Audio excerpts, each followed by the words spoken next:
Hoy veremos la última parte de Gálatas y comenzaremos con el versículo 20, me parece. Creo que me adelanté un poquito. No, no me adelanté. Ahí estamos. Muy bien.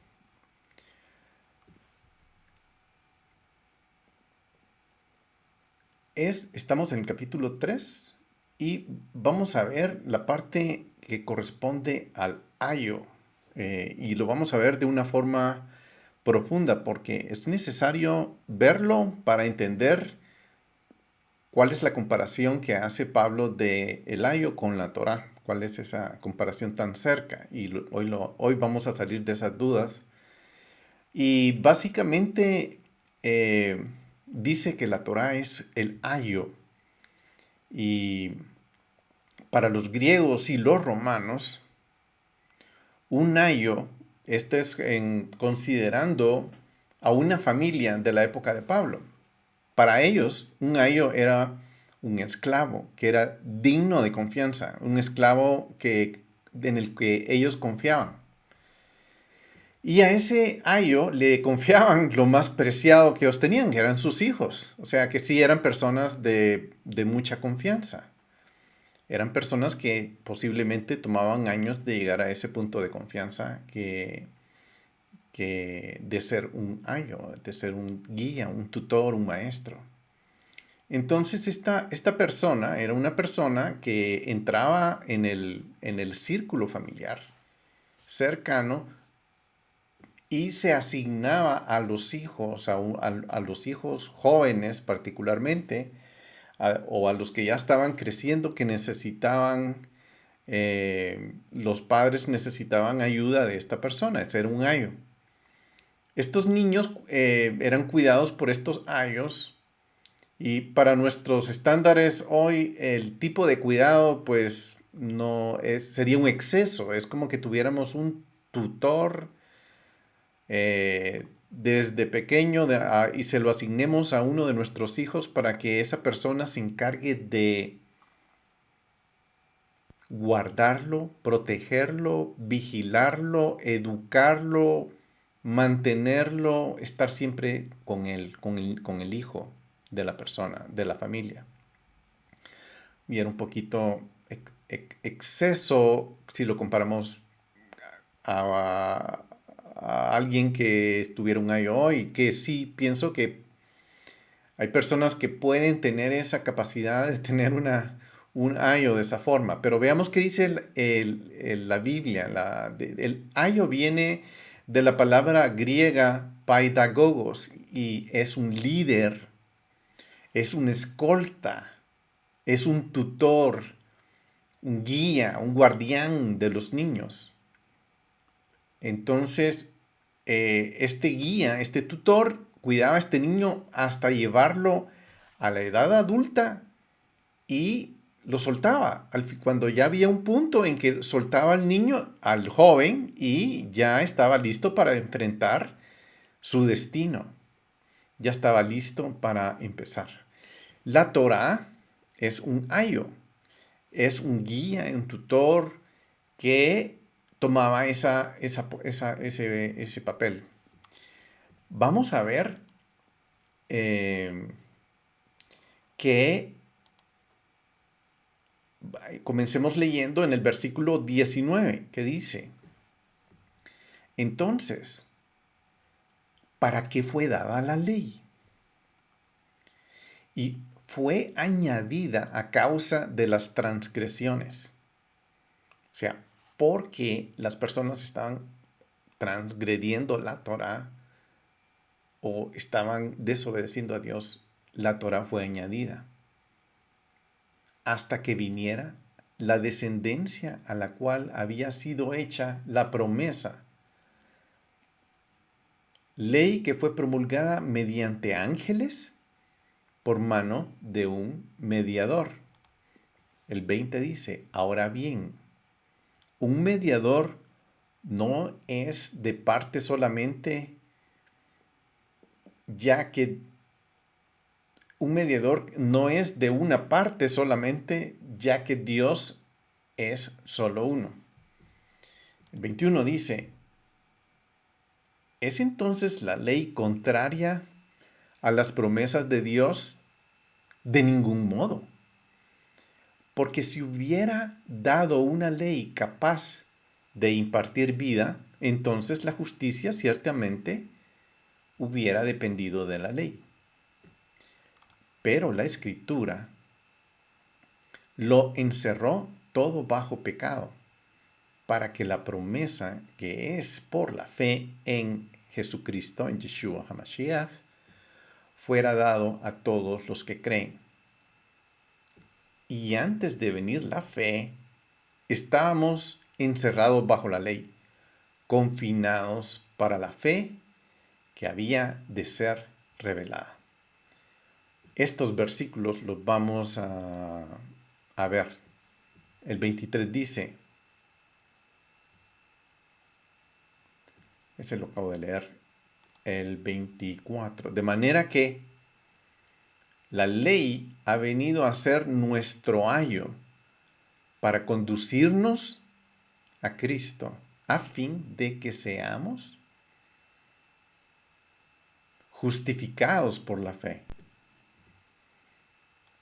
Y uno más, 2 versículos más, pero ahora que ha venido la fe, ya no estamos bajo ayo, pues todos sois hijos de Dios mediante la fe en Yeshua HaMashiach. Muy bien, todos estos versículos que acabamos de leer los vamos a examinar muy de cerca.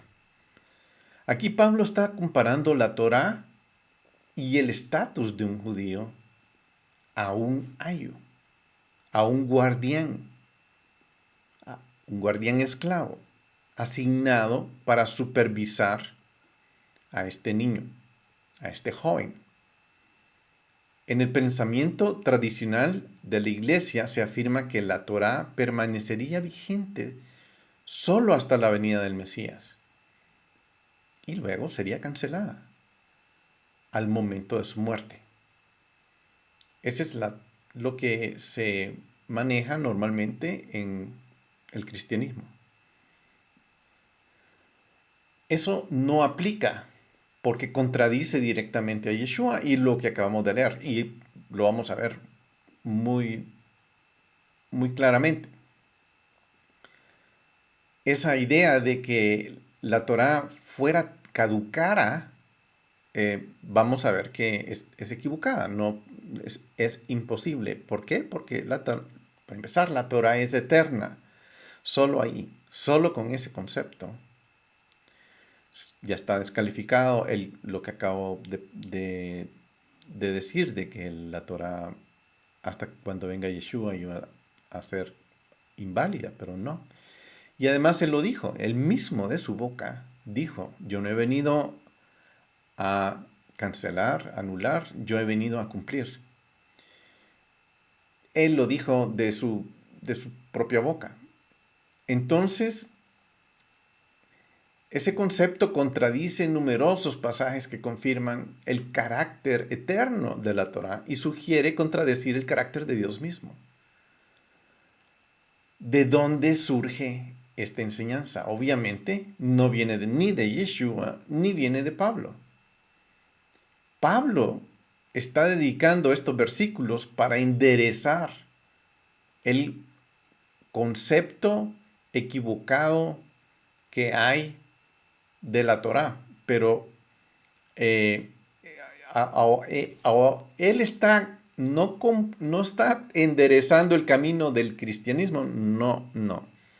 Él está enderezando, en este caso que estamos leyendo, el camino o la interpretación que los judíos tenían de la Torá con respecto a la justificación. Y eso lo vamos a ver. Aquí hay una mala interpretación. Particularmente en Gálatas 3:19. Puede ser que este origen de esta enseñanza donde Pablo dice, la Torá fue agregada debido a las transgresiones hasta que viniera la descendencia a quien se le había hecho las promesas. En esa línea de pensamiento, la semilla, la descendencia, la semilla de la promesa es el Mesías. El Mesías ha venido. Y la Torá ya no debe ser tomada en cuenta. Eso es lo que se entiende. Y la conclusión se anula. Y en conclusión, en el cristianismo se anula esta, esta ecuación, se llega a anular. La ley fue reducida a un ayo.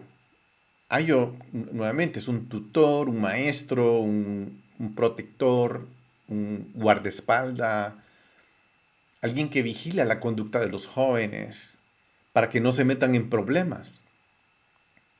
La ley era un ayo hasta que llegó la fe en el Mesías, pero ahora que el Mesías está aquí, se sugiere que ya no la necesitamos, por tanto la Torá ya no cumple ninguna función. ¿Es este el mensaje de Pablo? No, este es el mensaje que hoy la mayoría de personas cristianas mantienen. Si Pablo quiso decir eso, entonces se está contradiciendo a Yeshua. Y otras partes de la escritura donde él escribe. Debemos aclarar entonces lo que Pablo está diciendo. Recapitulemos en Gálatas 3:18, porque si la herencia viene por la ley, ya no viene por las promesas, sino que Dios se la dio a Abraham por medio de una promesa. ¿Cuál es esa herencia?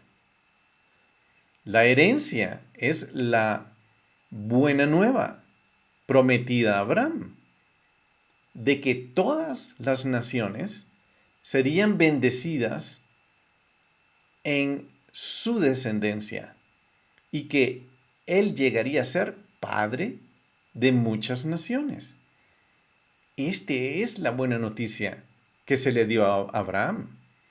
Abraham, en ti, por los pactos que Dios hizo contigo, van a ser bendecidas todas las naciones. O sea, aquí está un pacto que se hizo con Abraham, que lo hablamos en el video anterior.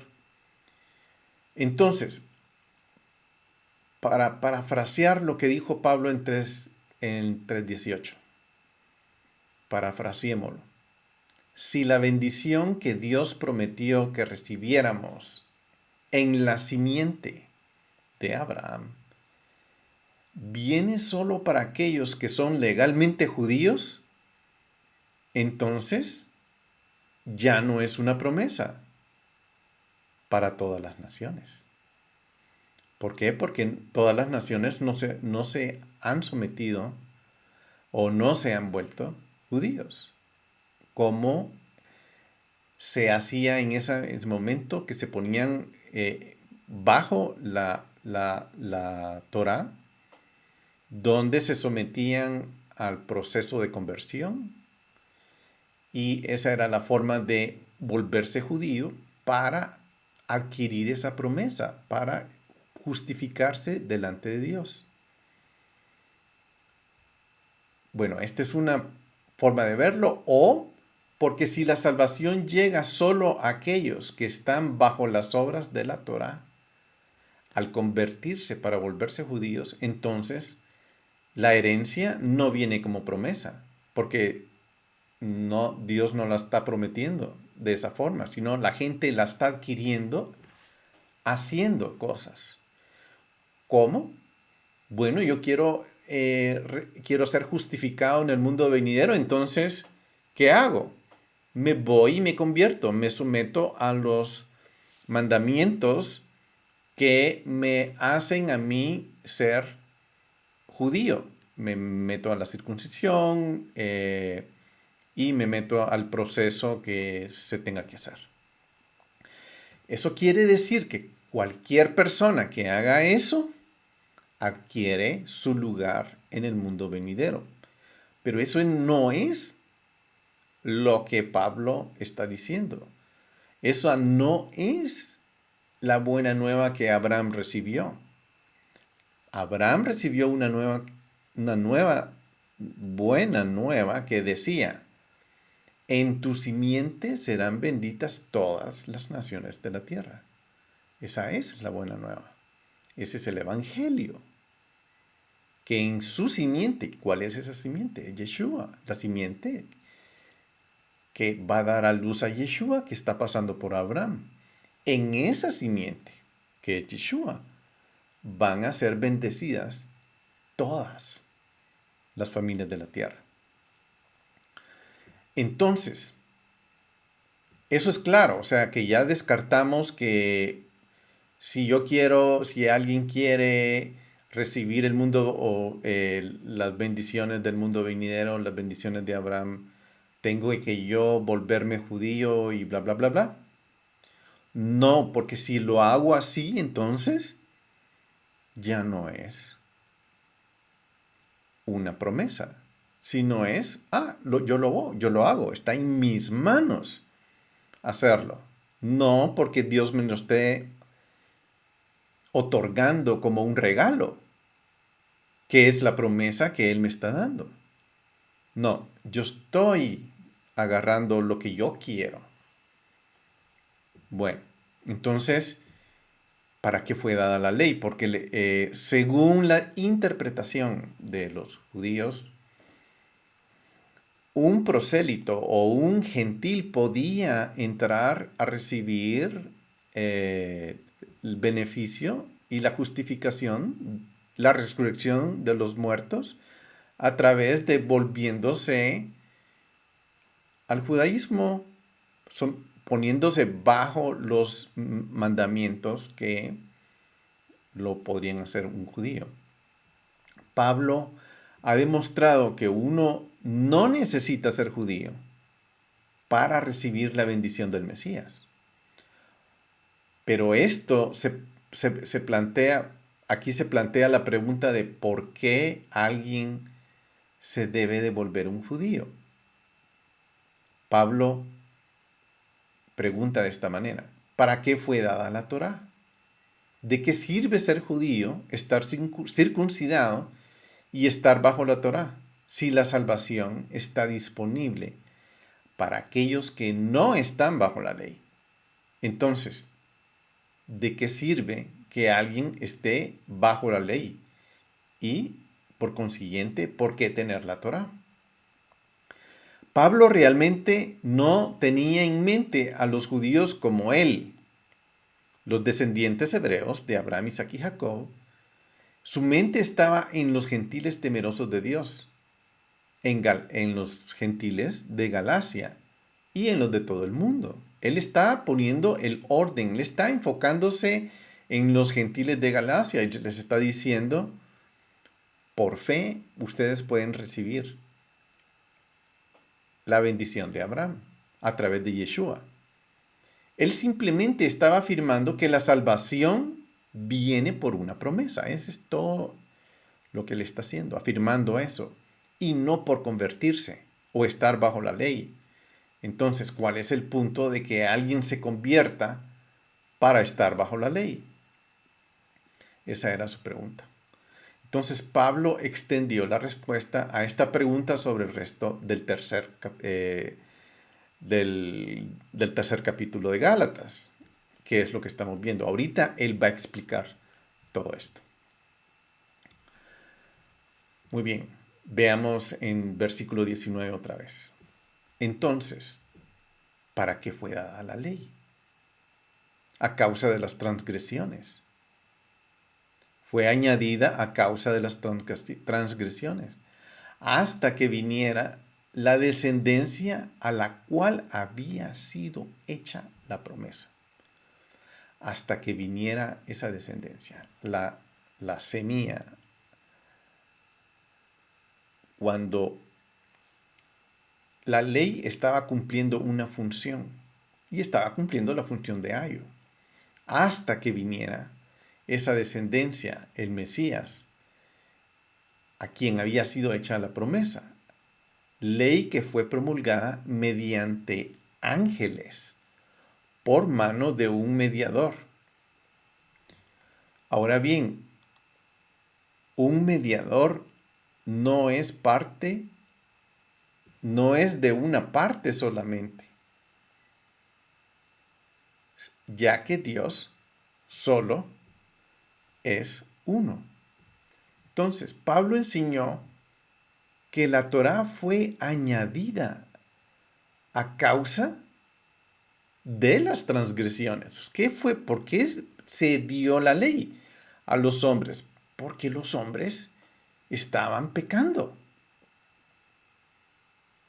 Entonces, Dios hizo la promesa a Abraham de que todas las naciones serían bendecidas en su simiente. En algún momento en el futuro, a estas promesas añadió la Torá. ¿Por qué? O sea, Dios primero dijo, en tu simiente, antes de nada, en tu simiente van a ser bendecidas todas las familias de la tierra. Entonces, después vino Dios y dio la Torá. ¿Por qué? Porque había mucha transgresión. Pablo explicó que fue añadida a causa de las transgresiones. Dios agregó la Torá para condenar el pecado. Dios dio la Torá para que el hombre pudiera identificar el pecado, para que lo pudiera definir, supiera qué es lo que Dios no quiere, para revelar el estándar de alguien que es justo, que también ese estándar de justo revelaría al Mesías. Pablo presentó algo similar en Romanos 5:20, donde escribió, y la ley se introdujo para que abundara la transgresión, pero donde el pecado abundó, sobreabundó la gracia. Para definir el pecado se introdujo la ley. La Torá vino para que supiéramos los hombres qué es pecado. ¿Qué es lo que nos separa de Dios? Es el pecado. Entonces, si nosotros no tenemos clara y muy bien definidamente qué es lo que nos separa de Dios, entonces, para que supiéramos, Dios mandó la Torá. Entonces, Pablo dijo que los ángeles pusieron la Torá en su lugar en el monte del Sinaí por medio de un intermediario que es Moisés. Esteban también hizo una declaración similar en Hechos 7:53, donde dijo, vosotros que recibisteis la ley por disposición de ángeles. O sea, ¿cómo recibimos la Torá? La Torá vino por disposición de ángeles. ¿Qué quiere decir eso? Dios envió ángeles para entregársela a Moisés. Imagínense lo que quiere decir eso. Que Dios pone pausa a los días. Un día de Sivan, el mes en el desierto, el mes de Sivan, que es el segundo mes, y manda ángeles a la montaña. La tierra se estremece, hay muchos milagros y muchos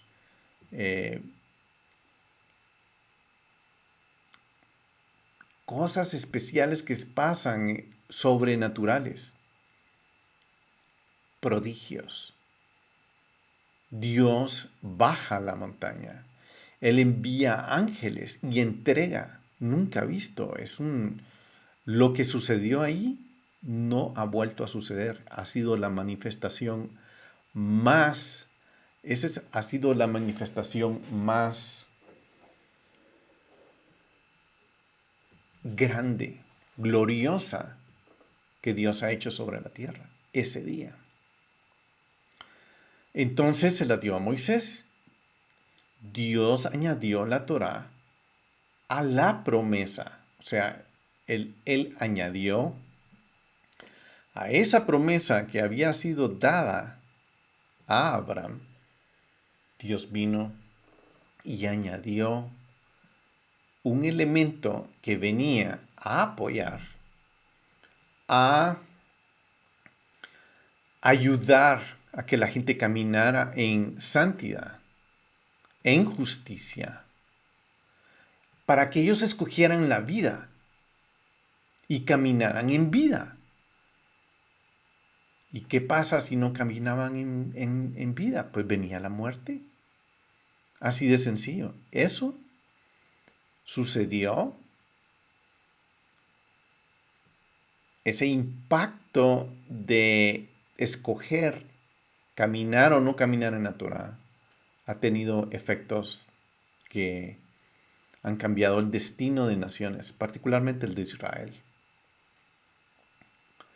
Muy bien, entonces, para que los hombres supieran qué es pecado, Dios dio la Torah a Abraham para definir, para prohibir, para condenar el pecado hasta que llegara la simiente a quien se le había hecho la promesa de que todas las naciones serían bendecidas en él. Ok, en otras palabras, lo que Pablo escribió en Gálatas 3, del 17 al 20. Si la salvación viene por el hecho de ser justo, es decir, bajo la ley, porque si eso es así, entonces ya no es una promesa. O sea, si la salvación viene porque yo me voy a volver un judío y me voy a someter a los mandamientos, haciendo yo una declaración, haciendo yo una decisión, eh, eh, disciplinándome yo y tratando de caminar, ser buena persona, eso no es una promesa de Dios. Ese es un arranque mío para hacer algo bueno, que yo considero bueno, pero no es una promesa de Dios. Entonces ahí no estamos hablando eso. O sea, la ley no cumple esa función. Pero la promesa que Dios hizo a Abraham fue para bendecir a todas las naciones. O sea, en el concepto de, digamos que estaban manejando los judíos y los proselitos en la época de Pablo, por el cual Pablo está explicando el concepto del ayo, no tienen absolutamente nada que ver con la teología cristiana, ¿verdad? Sino, no tienen nada que ver. ¿Cuál es el propósito de la Torá? La Torá simplemente fue añadida porque era necesario que el hombre definiera, supiera qué es pecado. Entonces, ángeles se extendieron, vinieron del trono de Dios, se extendieron hacia Moisés y entregaron en las manos de Moisés, que él es el intermediario hasta que venga el Mesías, la simiente prometida, a través del cual Dios prometió bendecir a todas las naciones. Y Moisés como intermediario.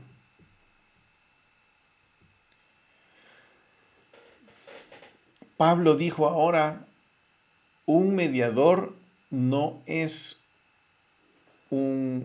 perdón, que no tengo, voy a hacer aquí un cambio. Tengo un problemita ahí con mi luz.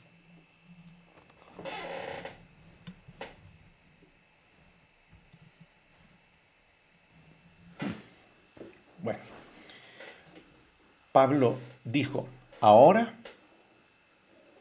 un mediador no es de una parte solamente, ya que Dios es uno solo. O sea, el que está mediando no tiene que, es porque hay dos elementos que están funcionando. Está Dios y los hombres y el mediador. La palabra Dios es uno es una alusión al Shema. Shema Israel, Adonai Eloheinu, Adonai Echad. Oye Israel, Señor tu Dios, el Señor uno es. Solo hay uno. O sea que entre no, Dios no está haciendo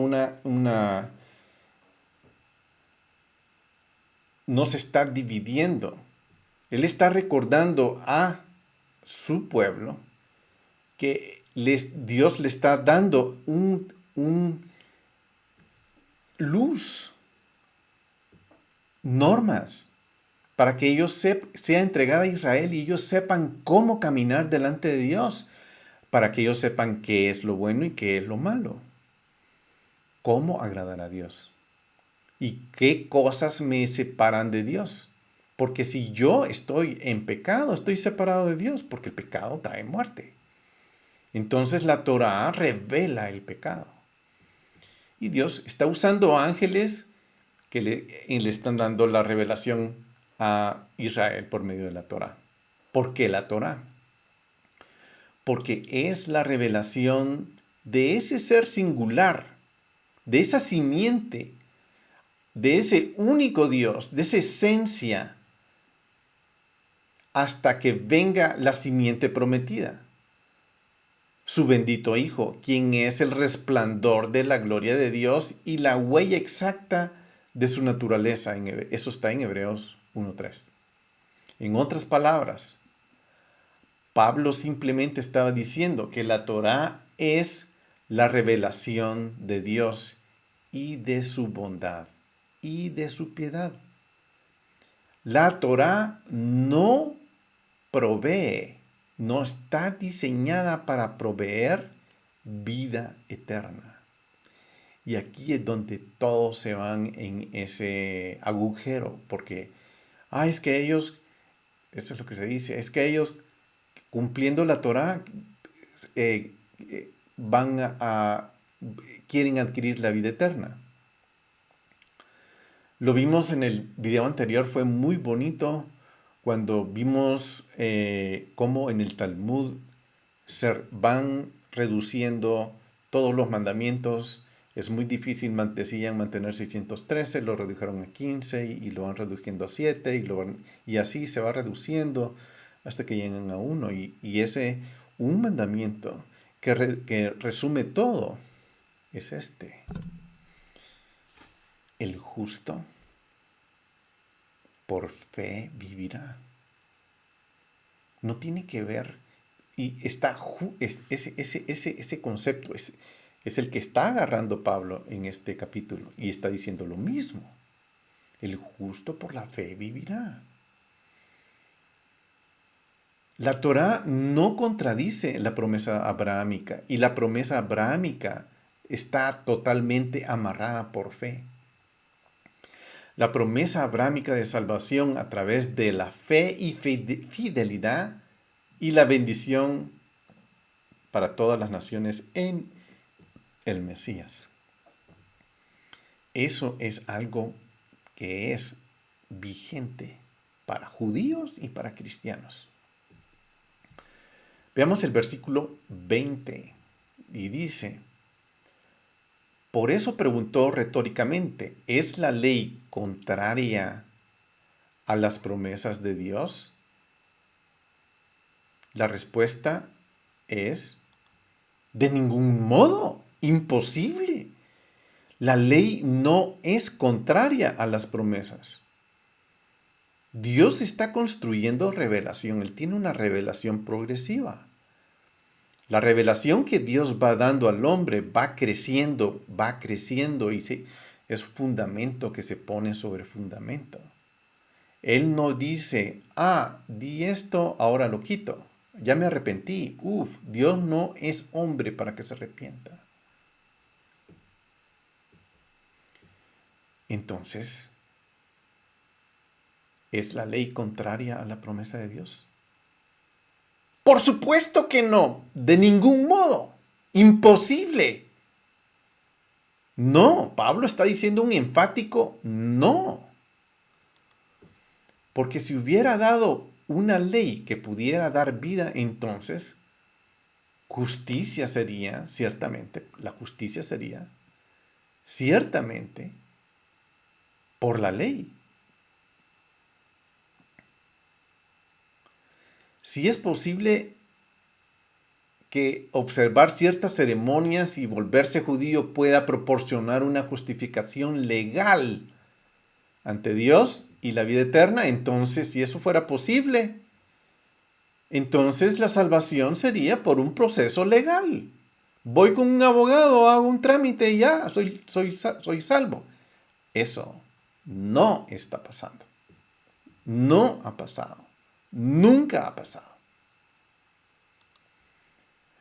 Pero la Escritura lo encerró todo bajo pecado para que la promesa que es por la fe en el Mesías fuera dada a todos los que creen.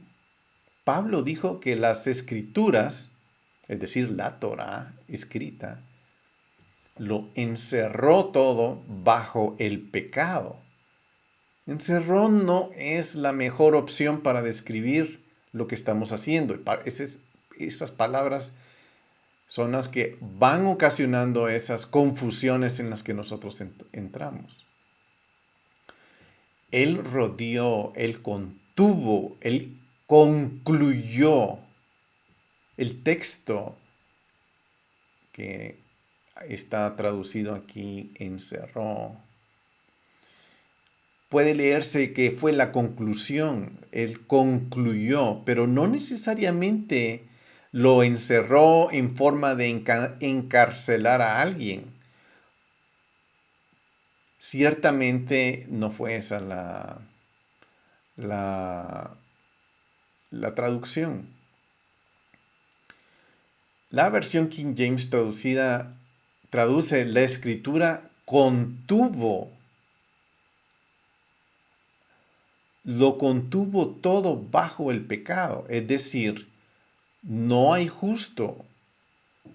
Y cuando Pablo dijo contuvo a todos bajo pecado, se refería tanto a judíos como a gentiles, no solo judíos. La revelación de la justicia de Dios identifica a todos los seres humanos como pecadores, no solo a los judíos. Por eso es una promesa. La Torah escrita incluyó tanto a judíos como a gentiles, porque si nosotros queremos saber cómo Dios toma al pecado, cómo lo contiene, tenemos que saber la Torah, para que la promesa dada a Abraham por la fidelidad de Yeshua el Mesías pudiera ser dada a los que crean. Yeshua murió por nosotros definitivamente. Y Él es la puerta, es el camino. Él nos lleva, y dice la Escritura, si sois de Cristo, definitivamente, hijo de Abraham, sois. ¿Por qué? Porque si yo soy de Yeshua, Él me redirige hacia donde está la promesa. ¿Y dónde está la promesa? En Abraham. Él es padre de gentiles y de judíos. La fe es un ejercicio muy activo en este tema y nosotros tenemos que ver cómo continuamos confiando, obedeciendo, poniendo nuestra fe en la promesa que Dios dio. Ahí es donde nosotros tenemos que poner nuestros ojos. ¿Soy yo el que va a recibir esa promesa que Abraham recibió, que dice, en tu simiente, ya sabemos que que es Yeshua, serán bendecidas todas las familias de la tierra. Soy yo portador, soy yo beneficiario de esa promesa. Sí, yo soy beneficiario de esa promesa, porque Yeshua me hace beneficiario, me lleva a esa promesa. Él se complació en llevarnos a ese lugar. Ahora, no es por mérito de nuestra fe que nosotros llegamos a recibir esa promesa. Es por el mérito de la fidelidad de Yeshua mismo. Porque Él fue fiel, nosotros recibimos esa promesa. Porque solo a través de Él la pudimos haber recibido. En Gálatas 3:23, Pablo dejó un ámbito universal de la humanidad para referirse en primera persona del plural acerca de la relación única que tenía con la Torá. Eso quiere decir nosotros, es decir, el pueblo judío, y no de conversos, los que estamos bajo la ley. Voy a leer el versículo 23 que dice, antes de venir la fe, estábamos encerrados, contenidos bajo la ley, confinados para que la fe que había de que había de ser revelada. El 24 dice, de manera que la ley ha venido a ser nuestro ayo para conducirnos a Cristo. Y aquí es donde está diciendo él, de manera que la ley ha venido a ser nuestro es nosotros los judíos, que hemos mantenido la Torá, que hemos estudiado la Torá. La Torá ha venido a ser nuestro ayo, y ahí está hablando en plural, diciendo nosotros los judíos hemos recibido, porque en la Torá se ha contenido. Ahí está nuestro ayo, para que ese ayo, y aquí empieza ya a tomar luz todo esto, ese ayo nos conduzca. ¿Y dónde nos va a conducir ese ayo? Nos va a conducir a que tenemos que hacer una conversión, que tenemos que circuncidarnos. ¿A eso nos está llevando el ayo? No, no nos está llevando el ayo a eso. El ayo nos está llevando al Mesías. A fin, porque si el ayo nos lleva al Mesías, la Torá nos lleva al Mesías, a fin que seamos justificados por la fe. Y voilà, aquí empieza todo a tomar luz. Solo por la fe podemos ser justificados. No hay otra forma de ser justificados.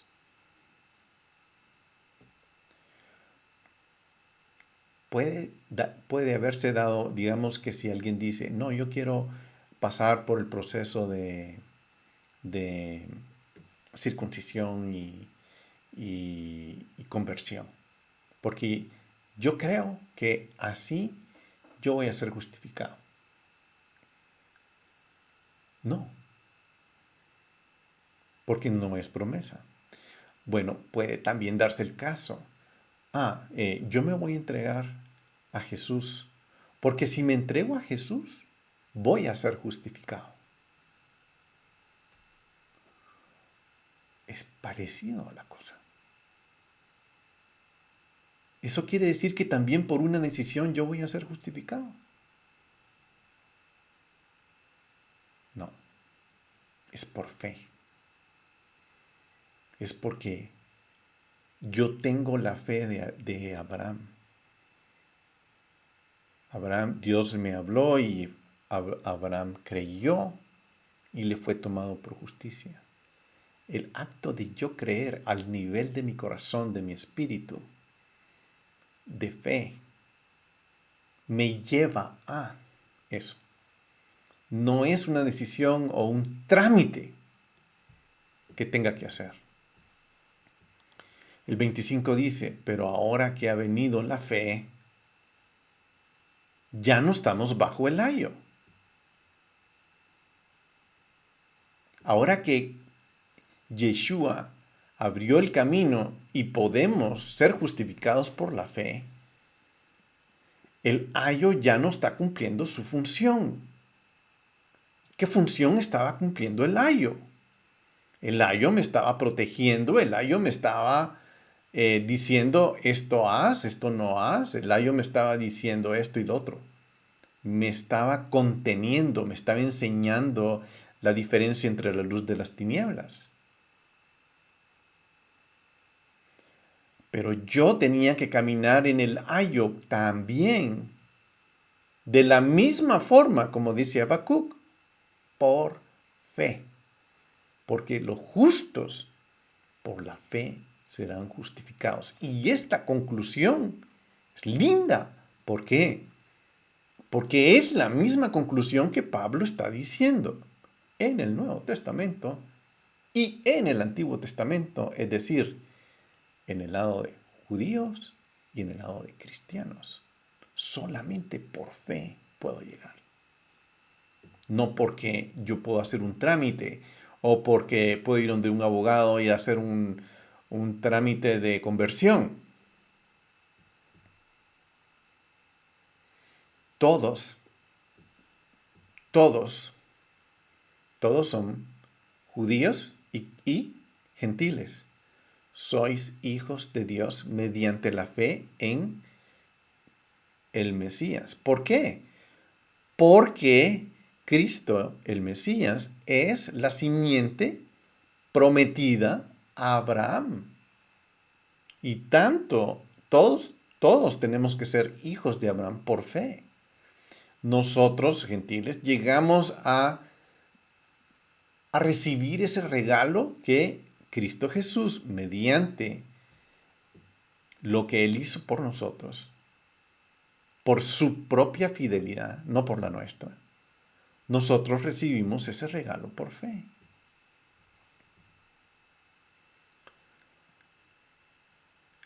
Esto es importante. Esto normalmente es traducido o interpretado de manera equivocada. Aquí se ha pensado que estar cautivo bajo la ley es estar encerrados. Suena como una cárcel, una prisión. Parece que Pablo está describiendo la Torá como que fuera una cárcel, porque Dios lo encerró todo bajo esa cárcel. Parece que la Torá alejaba a la gente de la fe y los traductores hacen sonar la Torá como algo que encierra, encarcela a las personas y las hace esclavas y las mantiene cautivas entre barrotes en la cárcel. Bueno, esto lo vamos a ver, porque ahora vamos a ver qué quiere decir ayo. Y mucho de nuestra falta de entendimiento es porque no entendemos lo que quiere decir el ayo. Si entendiéramos lo que quiere decir el ayo, entonces vamos a entender la función de la Torah, para qué fue dada, qué es la explicación que le está dando aquí. Entonces Pablo usa esa figura, esa parábola de piadagogos, que es el ayo. Pablo se basó en un escenario familiar a fin que nosotros, o las personas, no nosotros, porque nosotros no estábamos en ese escenario, pero en el escenario que él estaba viviendo en sus tiempos, en su vida, en el mundo grecorromano del que él formaba parte, de que él era parte, allí había un ayo.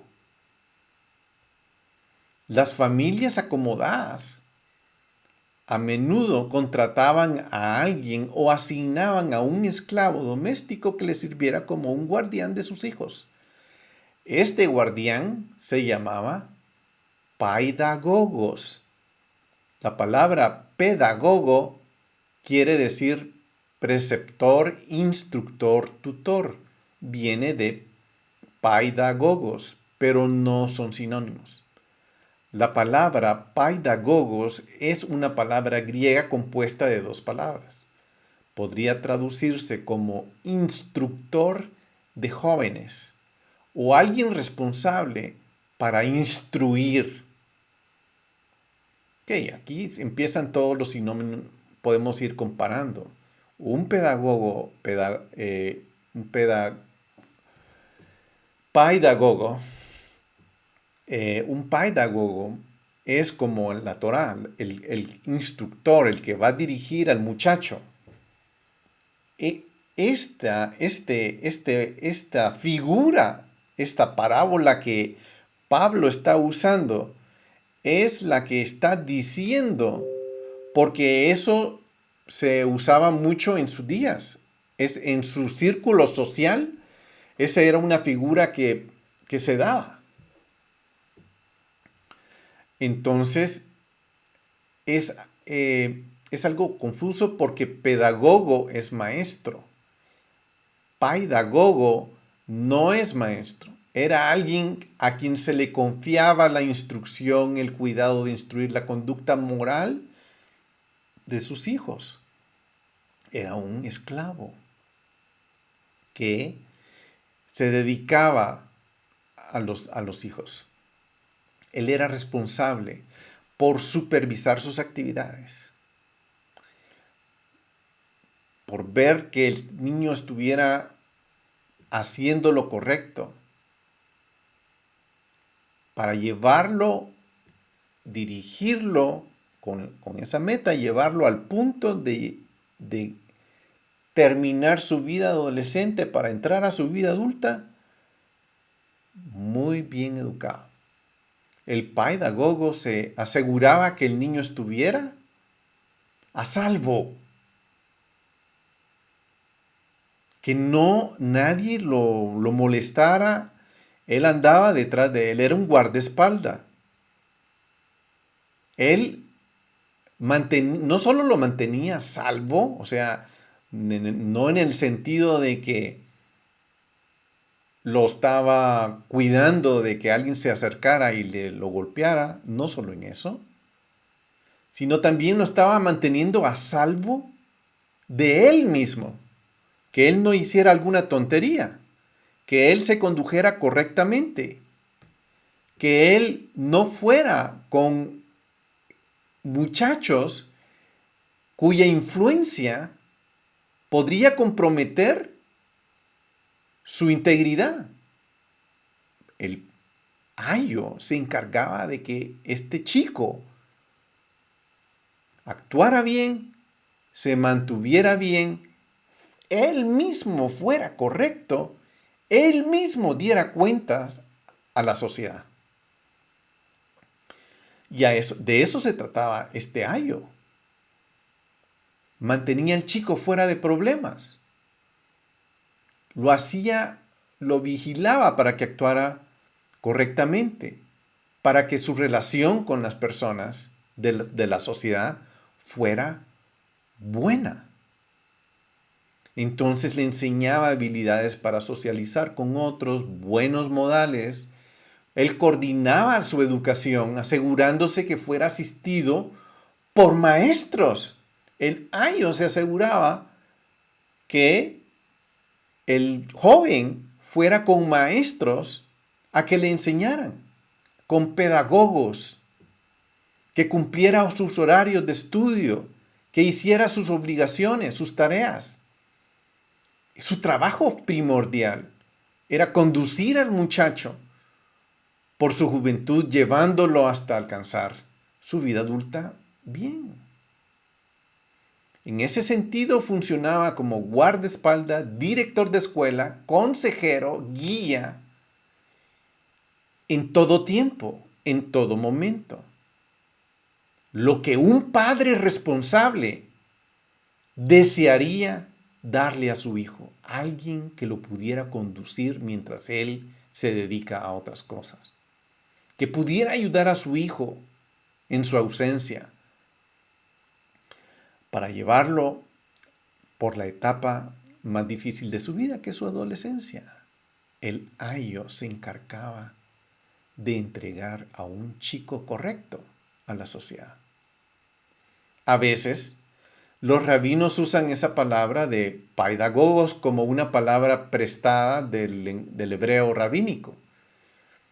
Es una palabra griega, pero ellos la usaban porque ellos hacían eso, cumplían eso, tenían su paidagogos porque convenía. Paidagogos a veces parece un personaje de una parábola rabínica, porque ellos lo usaban mucho, porque era un sirviente a quien el rey nombra para su educación y protección de un joven príncipe. O sea, era una persona sumamente clave, sumamente dotada. No era un hombre sin zapatos, como hoy diríamos que es un esclavo. No, era una persona capacitada, acreditada para hacer esa función.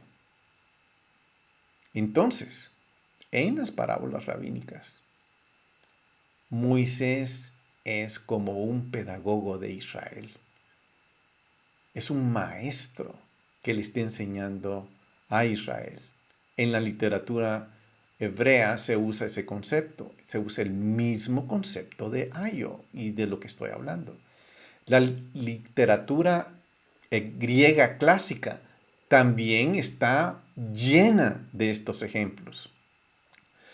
En el libro La República de Platón, él describe a los paidagogos como un miembro del séquito de esclavos domésticos de una típica familia griega adinerada. Él, caracteriza a un paidagogoi, a un ayo, como un hombre que por su edad y su experiencia está calificado para servir a líderes y custodiar a los jóvenes, llevarlos a personas que van a ser los líderes de su sociedad. O sea, era una persona de alto nivel académico, de alto nivel moral, de alto nivel no social, porque era parte de la familia. Pero veamos, por ejemplo, para que tengamos una idea de cómo funcionaba un ayo, cómo los griegos lo veían. Y Sócrates tuvo una conversación con un joven en Lisis 4, que es una literatura griega.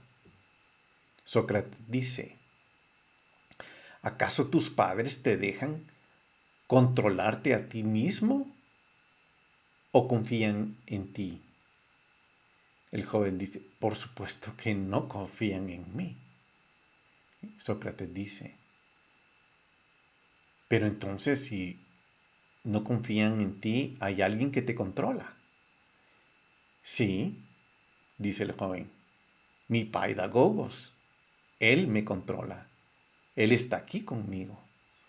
Entonces Sócrates dice, pero él es un esclavo. Por supuesto que él es un esclavo, él nos pertenece, dice el joven.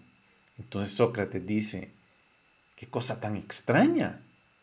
Un hombre controlado, un hombre libre, que está siendo controlado por un esclavo. ¿Cómo puede ser eso? Pero ¿cómo ejerce un ayo control sobre ti? El joven le dice, llevándome con mi maestro. De aquí Platón escribe ciertas leyes. También, así como ninguna oveja u otra criatura tonta debiera existir sin un pastor, los niños no pueden vivir sin los pedagogos, ni los esclavos sin sus amos. De todas las criaturas salvajes, el niño es el más intratable, porque a medida en que por encima de los demás posee una fuente de razón que aún no está dominada, es una criatura traicionera, astuta, insolente. Por cuanto el niño debe ser atado, por así decirlo, con muchas cuerdas para dirigir su ignorancia infantil y luego con los maestros de todo tipo de materias y lecciones que le enseñan. De esta manera es como un joven al fin adquiere, al final de todo ese proceso de ayo, por años y años, al fin, el chico adquiere su libertad.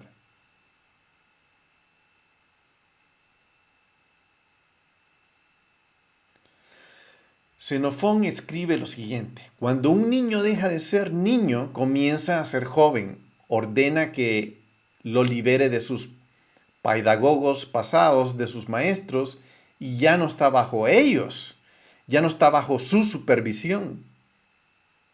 Pero si logra conquistar, así logra conquistar su propio camino. Cuando él llega a una edad adulta y se vuelve receptor de toda la sabiduría que él ha adquirido a través de su ayo. Entonces, habiendo dicho lo que hemos dicho, redefinamos entonces el concepto del ayo del que Pablo se está refiriendo. Este es un entendimiento de la función de los pedagogos, aclara en Gálatas 3:23, donde Pablo dice: y antes de venir la fe, estábamos encerrados bajo la ley, confinados para la fe que había de ser revelada. Aquí empieza a tener toda la luz esto. El pedagogos era el guardián, era el protector, el guía del niño. No era un carcelero.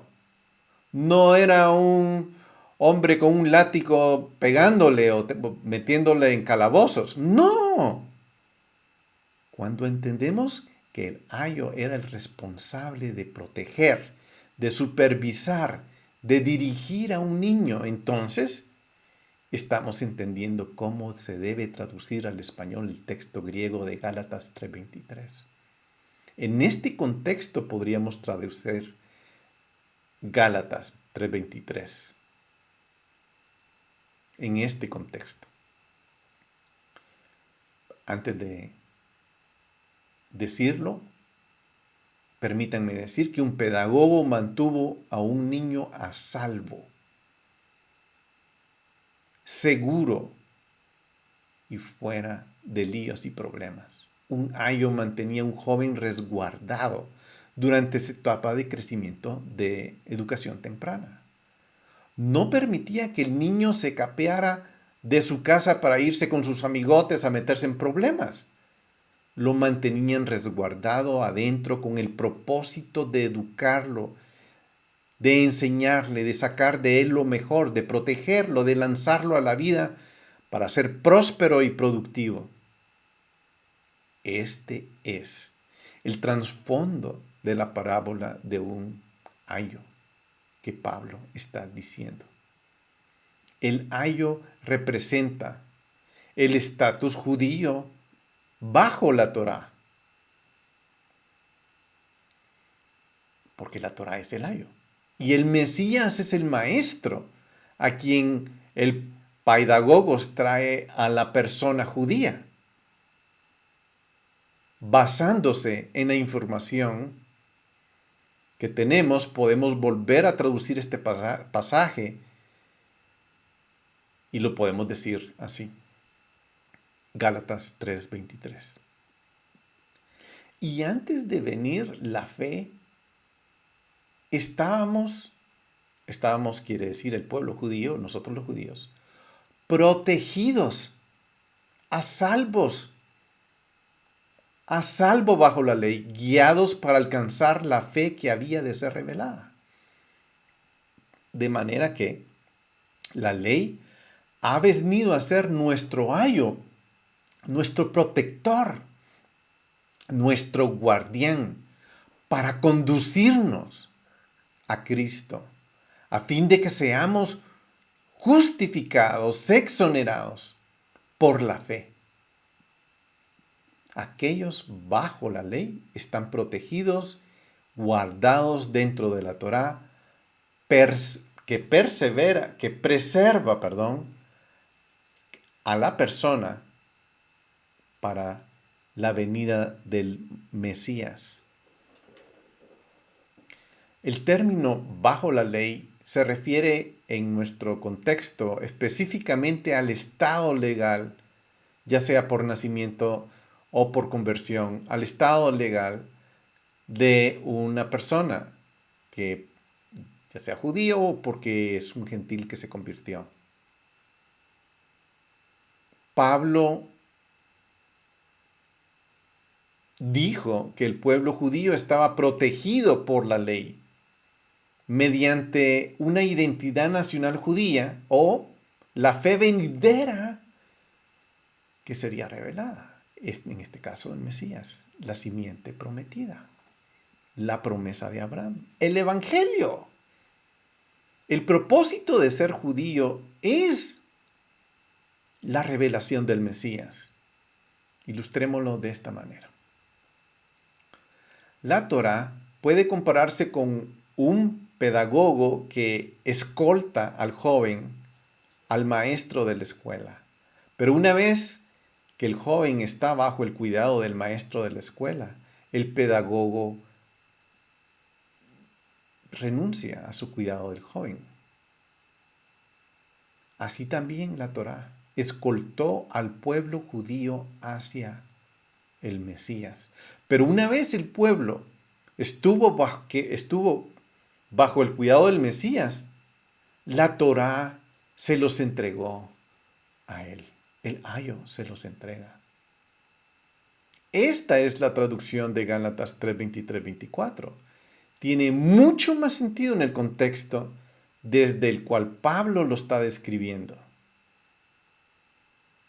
En la metáfora del ayo, que Pablo escribe, la Torá es el guardián, el protector designado para vigilar al pueblo de Israel y organizar su educación llevándolo hacia el Maestro, el Mesías, Yeshua. La Torá hizo esto al crear límites morales que mantuvieron a Israel dentro de los parámetros del monoteísmo ético hasta que se reveló la plenitud del Mesías. Mantuvo a la gente alejada de la inmoralidad. Mantuvo a la gente alejada de la idolatría. ¿Por qué? Porque era su ayo, era su protector. Y esa era la función hasta que viniera el maestro que iba a recibir la siguiente etapa de su vida. La revelación de la Torá fue el único lugar del cual el pueblo de Israel pudo obtener esperanza de salvación, relación con Dios y la expectativa de la vida eterna. El ayo produjo eso. Antes de la revelación del Mesías, tenía sentido que los gentiles se unieran a Israel por medio de una conversión. Esta era la única forma de llegarse a acercar más hacia el Dios de Israel, bajo la protección de la Torá, de los pedagogos, para al final ser escoltados al Mesías. Veamos, eso era el ayo. A eso se dedicaba el tutor. Eso es lo que el guía, la Torá, hacía con su pueblo. Esa era la función. Por esa razón Pablo usa la metáfora, la parábola del ayo. Pero si no conocemos qué es un ayo, no conocemos el concepto.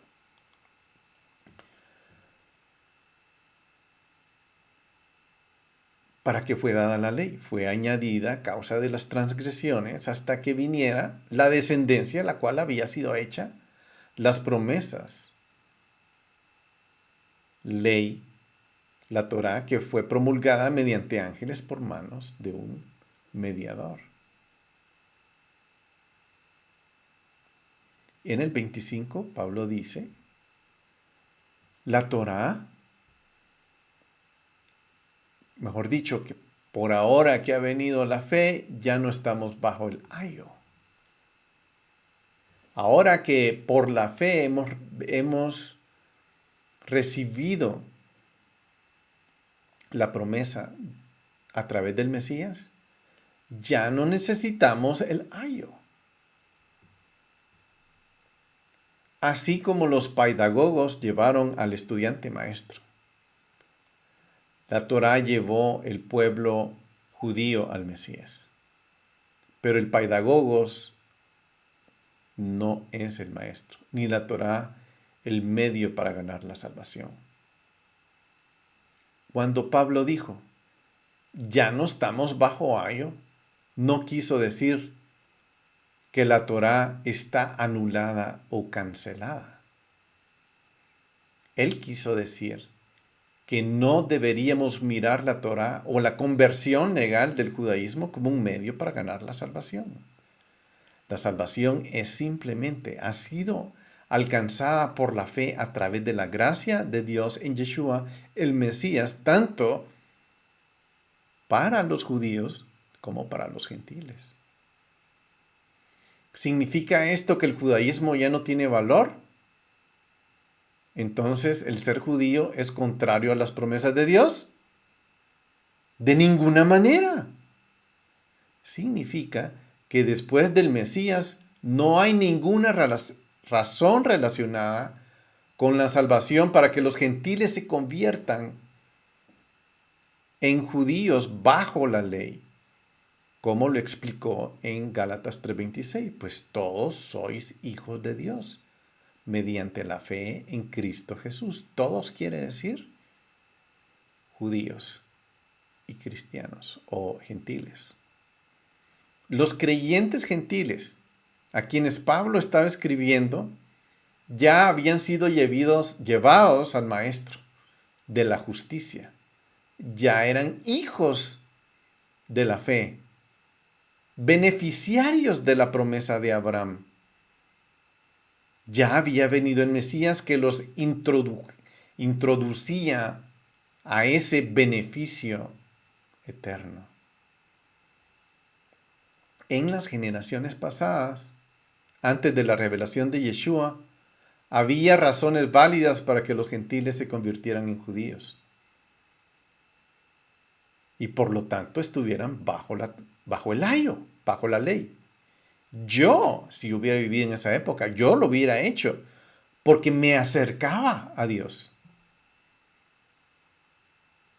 El hacerlo, ellos y sus hijos entraban, eran protegidos, preservados por la Torá, junto con el resto del pueblo judío hasta que viniera la simiente prometida.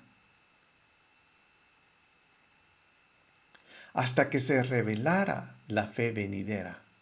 Ahora que ha sido revelada, la conversión bajo la ley ya no sirve para ese propósito. El Mesías ya está revelado.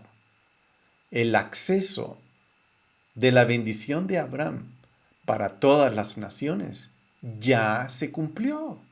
Ya está abierta la puerta. Ya se accesó.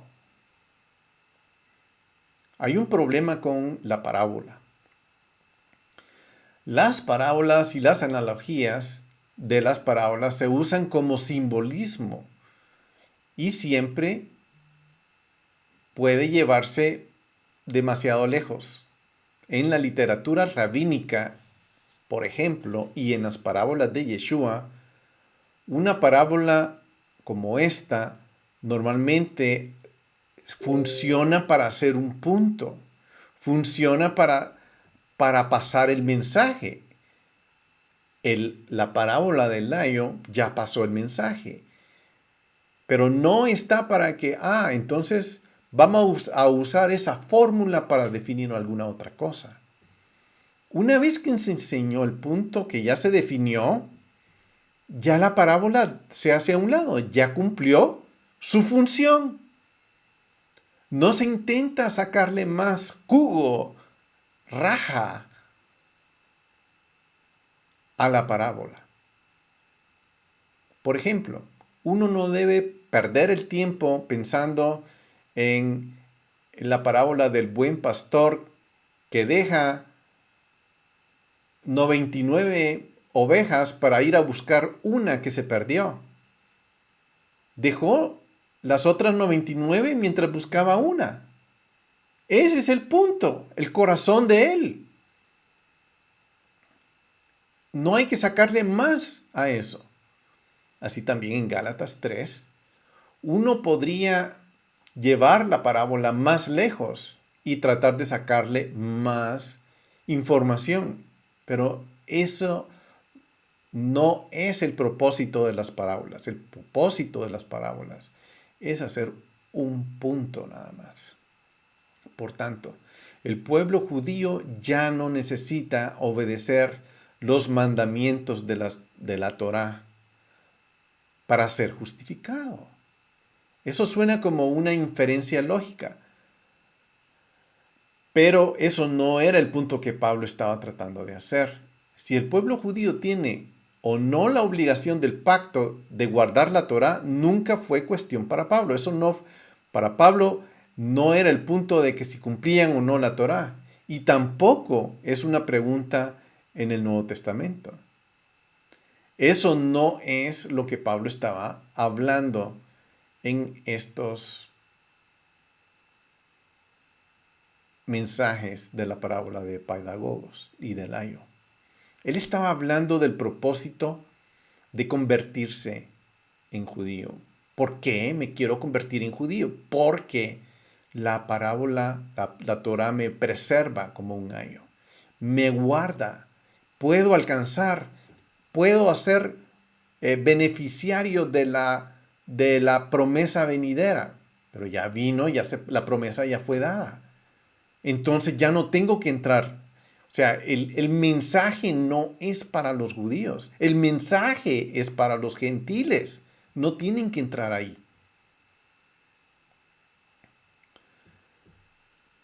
Pablo demostró que para los gentiles estar bajo la ley en algún punto tenía un sentido, un valor que ellos adquirían de tener una protección, un guardián, que serían preservados para para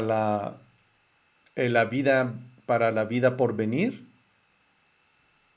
que serían llevados a la revelación del Mesías. ¡Fantástico! Yo me apunto, yo quiero eso. En el caso de que no hubiera el Mesías venido, estamos. Pero ahora que el Mesías ha venido, esa función particular del judaísmo se completó para los creyentes gentiles. Una vez más, uno de los roles de la Torá en el judaísmo era preservar al pueblo y llevarlo al Mesías. Sigue siendo por fe. Si creo en el Mesías, convertirme al judaísmo no logra nada para mí, que soy creyente. Pablo no estaba diciendo más que eso. Si yo creo en el Mesías, ya recibí la promesa ya recibí la promesa, el mundo venidero, la justificación por la fe.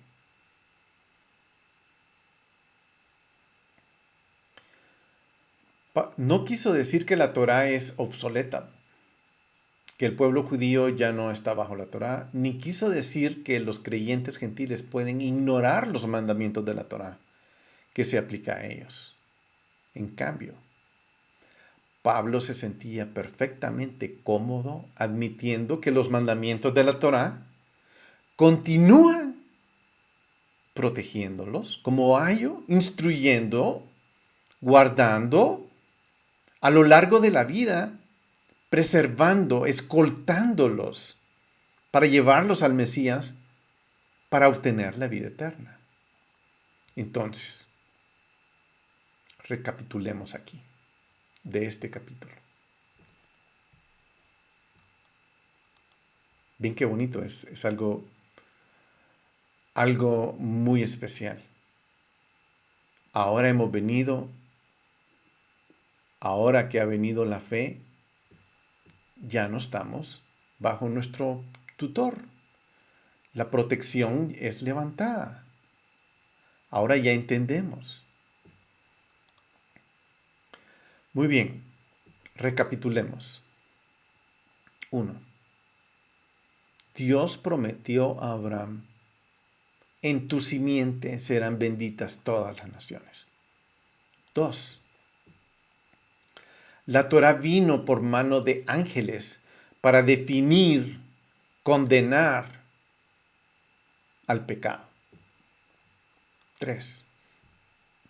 Dios entregó la Torá a Israel por un intermediario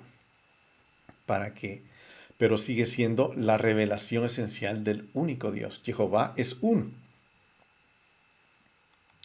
4. La Torá no contradice las promesas que Dios le dio a Abraham. Es parte de ellas.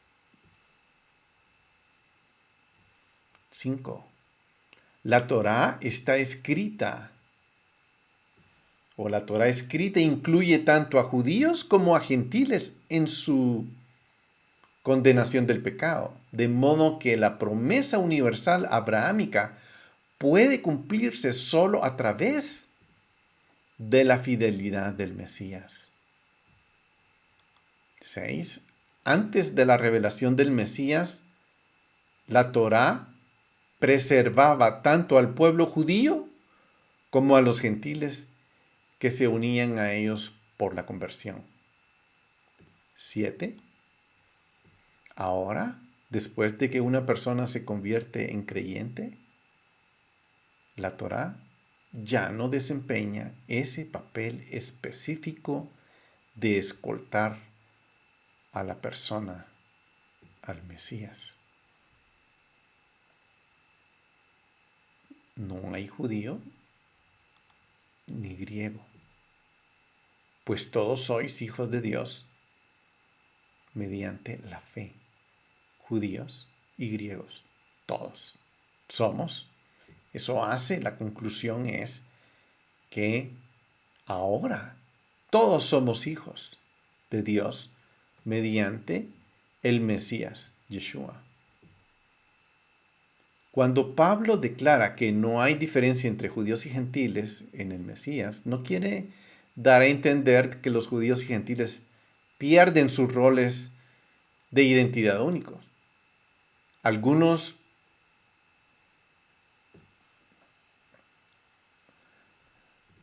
se hacen esta pregunta. ¿Alguna vez han oído decir que ya no hay judíos ni gentiles porque en el Mesías somos uno?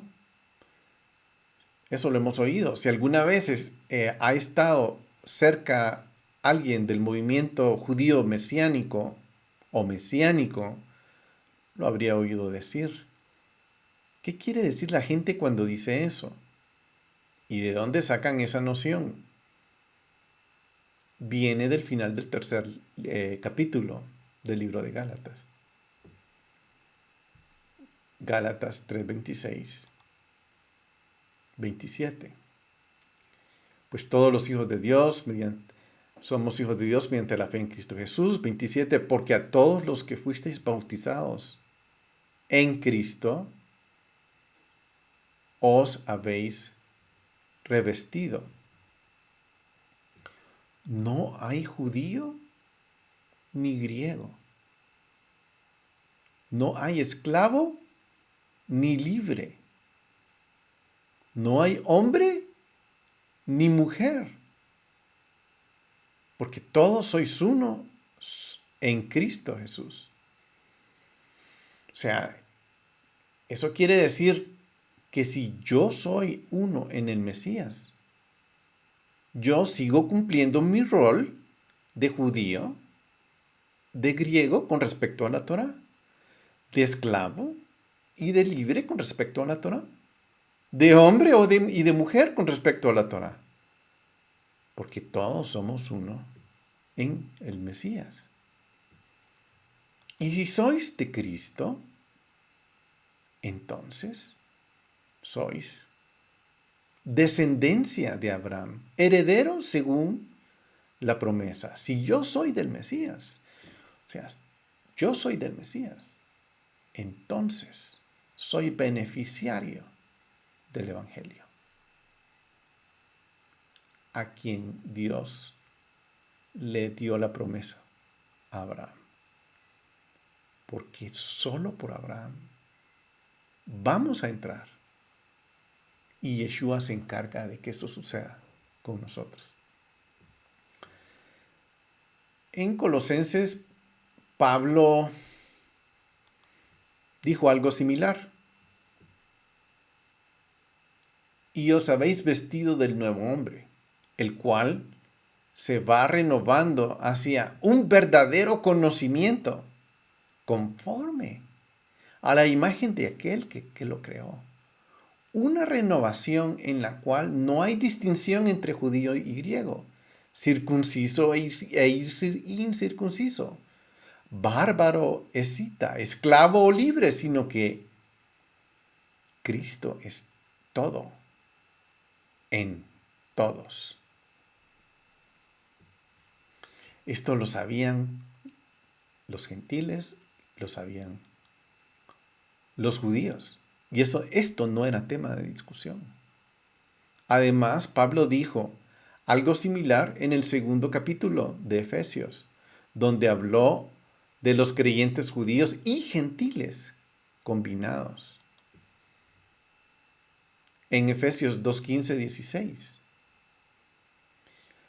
Aboliendo en su carne las enemistades, la ley de los mandamientos expresados en ordenanzas, para crear en sí mismo de los dos un nuevo hombre, estableciendo así la paz, para conciliar con Dios a los dos en un cuerpo por medio de la cruz, habiendo dado muerte en ella a la enemistad. En resumen, Pablo enseñó que no hay judío, no hay griego, no hay esclavo ni libre, mujer ni hombre, circuncidado o incircuncidado, bárbaro o escita, sino que en el Mesías somos uno.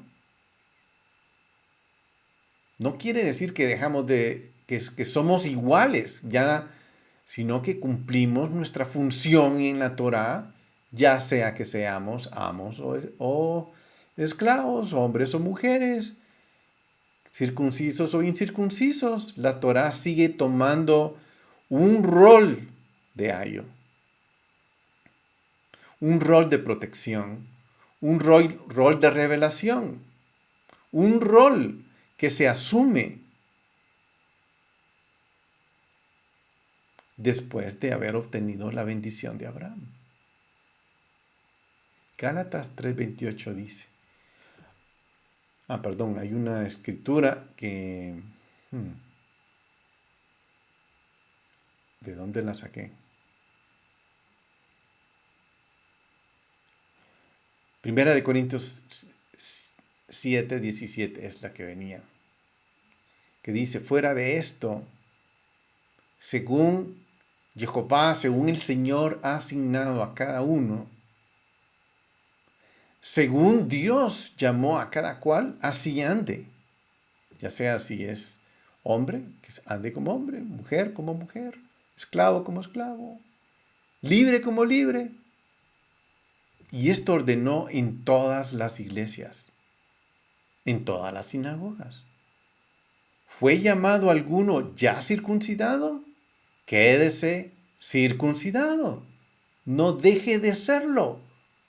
¿Fue llamado alguno estando incircuncidado? No se circuncide. En el Mesías somos uno, pero la unidad no es igualdad. La unidad es que nosotros seguimos funcionando de acuerdo a cómo Yeshua nos llamó, aplicando los principios de la revelación de la Torah para cada quien. La Torah tiene mandamientos para gentiles también, para judíos, y cada quien los tiene que practicar. En el Mesías somos uno. Y esta es la explicación de el ayo. ¿Para qué fue dada la Torah? La Torah fue dada para que cumpliera su función de llevarnos al Mesías. Aquí terminamos el capítulo 3. Les bendigo y nos vemos en el siguiente video. Shalom, shalom.